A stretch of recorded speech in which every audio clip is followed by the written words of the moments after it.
और जिस तरह इस देश को बेवकूफ बनाया है पिछले 12 साल में, उसके बाद तो कोई आपसे चाय भी नहीं खरीदेगा।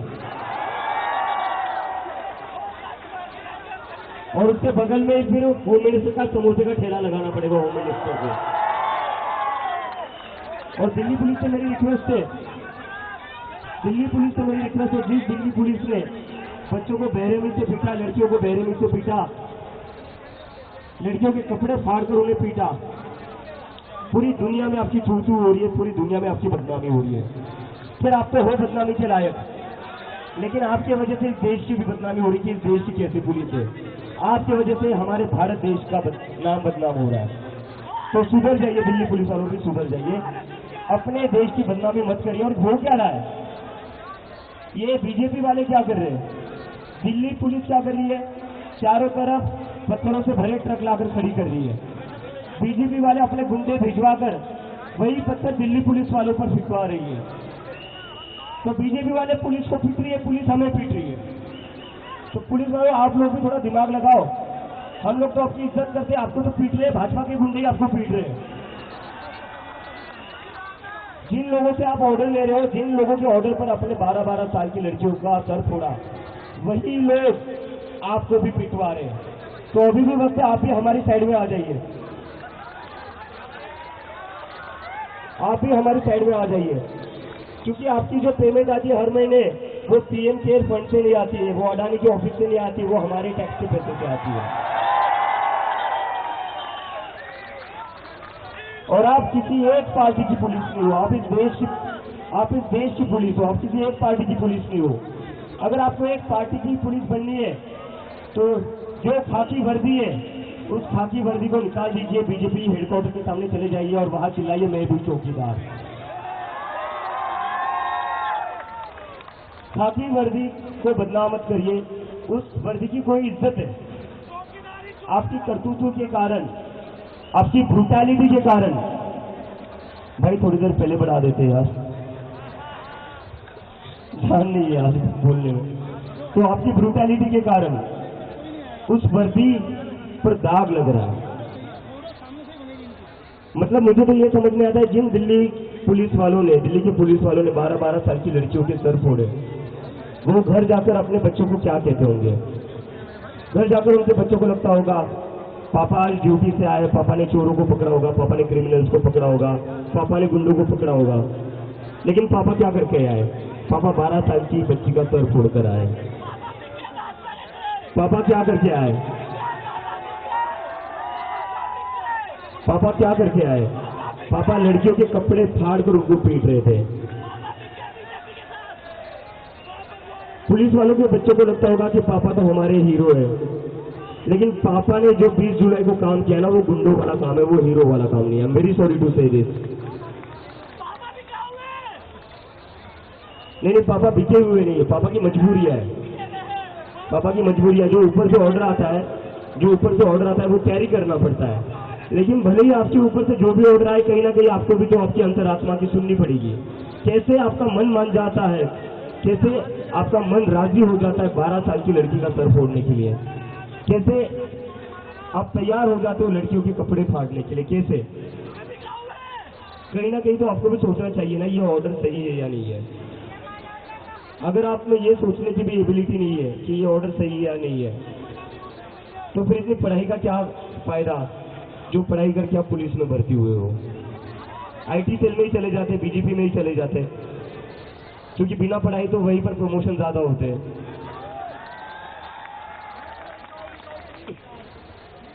और मैंने एक पोस्टर देखा सोशल मीडिया पर ना, एक पोस्टर काफी वायरल हो रहा है, जो काफी सही पोस्टर था।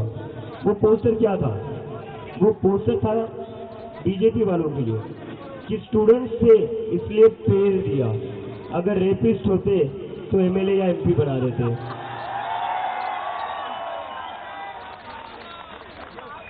इस सरकार को तो स्टूडेंट से दिक्कत है ही, क्योंकि अगर बच्चे पढ़ लिख गए, बच्चे तो पढ़ते लिखते ही है, राजनेता पढ़ते लिखते नहीं है। इनके बच्चे भी मतलब आधे से ज्यादा इनके जो बच्चे हैं वो मेरे साथ ही बोस्टन में पढ़ते थे। इन सबके बीजेपी के जितने भी मिनिस्टर थे वो मेरे साथ ही बोस्टन में थे, कुछ लोग कोलंबिया न्यूयॉर्क में थे। और ये लोगों का क्या है, इनको तो नीट की एग्जाम देनी नहीं, इनको जेई की एग्जाम देनी नहीं, इनको वहीं पर सेटल होना है। और ये अपने देश भी तभी वापस आते हैं जब इनको एमएलए एमपी की टिकट मिल जाती है। चलो ठीक है, पापा का रिटायर होने का समय आ गया है तो अब बेटा आगे घर बढ़ाएगा, बेटी जो पॉलिटिक्स आगे बढ़ाएगी। और जो बेटा इलेक्शन नहीं लड़ सकता उस बेटे को बीसीसीआई का अध्यक्ष बना देते हैं। तो पूरे देश के इंस्टीट्यूशंस को, पूरे देश को इन लोगों ने एक तरीके से प्राइवेट कंपनी बनाकर रखा है। लेकिन मेरे मन में ये सवाल है, प्राइवेट कंपनी का सीईओ कौन है? नरेंद्र मोदी जी है या अडानी जी है? आपने प्राइवेट कंपनी तो बना दी, लेकिन सीईओ कौन है ये भी थोड़ा बता दीजिए, क्योंकि बहुत सारा कंफ्यूजन रहता है।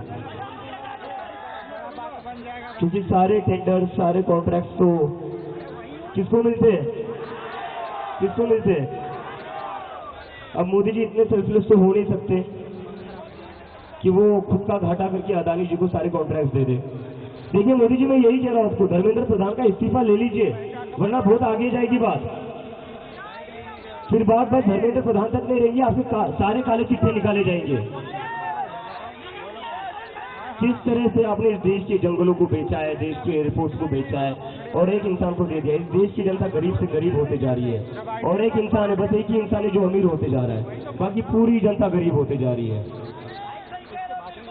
मोदी जी का तो क्या है, वो फकीर आदमी, झोला उठाकर ले चलेंगे। लेकिन मुझे लगता है उनका वो झोला भी जो है ना, वो 10 लाख का होगा, जिस पर मोदी मोदी मोदी मोदी लिखा हुआ होगा।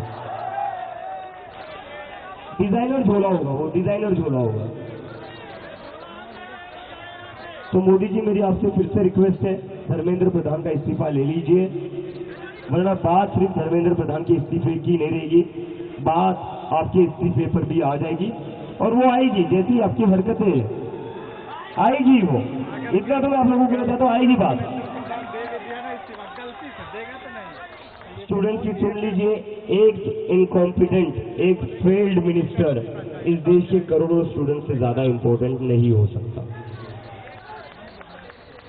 और अगर एक फेल्ड और इनकॉम्पिटेंट मिनिस्टर इन करोड़ों स्टूडेंट से ज्यादा इंपॉर्टेंट है, तो याद रखना, चुनाव में आपको इनमें से कोई भी वोट नहीं करेगा।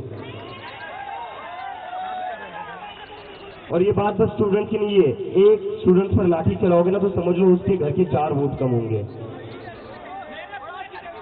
मोदी जी को बाकी चीजें समझ में आती है, उनको बस वोट की भाषा समझने में आती है, बस वोट की भाषा समझ में आती है। तो मैं सिंप्लीफाई करके बता देता हूं, अगर एक स्टूडेंट पर लाठी चलेगी तो उसके घर पर ना उसके माँ बाप आपको वोट देंगे, ना उसके भाई बहन उसको वोट देंगे। तो एक स्टूडेंट पर लाठी चलेगी तो 4 वोट कम होंगे। और वैसे भी आपको वोट मिलकर कितने वोटों से आप प्रधानमंत्री बनते हो? 35-40% वोट परसेंट से, वोट शेयर से आप प्रधानमंत्री बने हो। 60% देश की जनता तो वैसे भी आपके खिलाफ है। उस 40% में से भी अगर 20% कम हो गए तो रेलवे स्टेशन पर चाय की टपरी खोलनी पड़ेगी। तो ठीक है दोस्तों, कोई बैठकर थका तो नहीं है? देखिए कितने लोग आज आप पहली बार आए? अरे बाप रे! और कितने लोगों का ये जिंदगी में पहला प्रोटेस्ट है?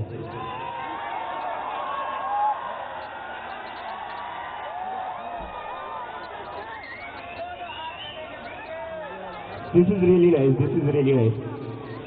देखो, हमारे जो पहले वाले लोग थे उन्होंने थोड़ी गड़बड़ कर दी है, लेकिन हम जागरूक लोग हैं।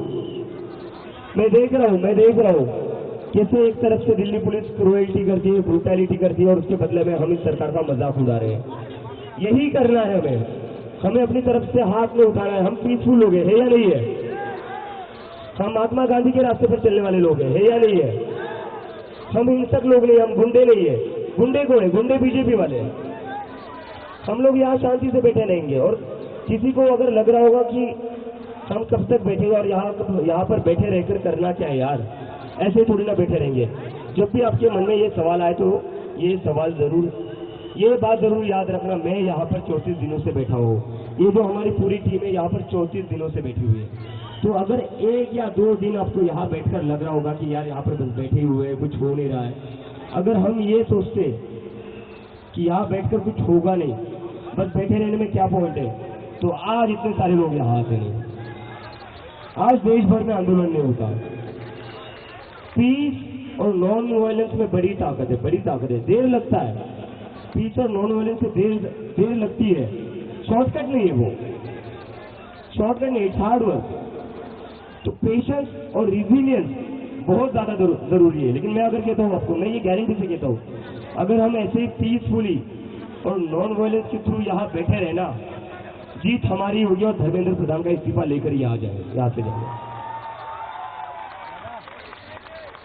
ठीक है दोस्तों, तो भारत माता की इनकलाब, वंदे, जय जय जय जय जय Bhim. Thank you very much. अभी मैं थोड़ा बैठ जाता हूँ, बहुत थका हुआ हूँ। लड़ेंगे हमारे बीच प्रमोद। प्रभातखबर.com, विश्वास वही, रफ्तार नहीं।